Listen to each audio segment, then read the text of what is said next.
The short answer here is, not without an agreement or court order. But let's unpack this a bit.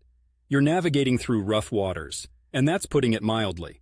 In divorce proceedings, splitting assets can get as tangled as Christmas lights. It's important to remember that anything you and your soon-to-be ex-husband agree upon will need to be put in writing and approved by the court.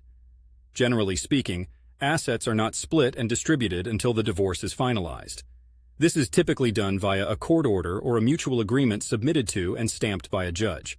That being said, your husband asking for his share of the equity before you even file for divorce is a bit like betting a hand before the cards are dealt.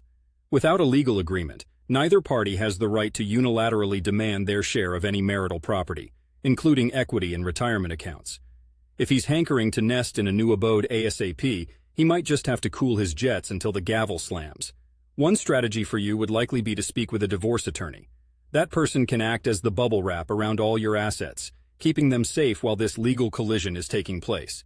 These kinds of requests, if accommodated without legal guidance, can leave you exposed or taken advantage of. Additionally, retirement accounts are a different beast. Distributing funds from these accounts can be a tax event, can incur penalties, and typically require a qualified domestic relations order, QDRO, to allocate shares without the usual penalties. Proceed with caution and legal backing. That's not just sage advice. It's like wearing a life jacket on this potentially treacherous financial voyage you're on. And finally, remember that patience is more than just a virtue in these situations. It's a necessity.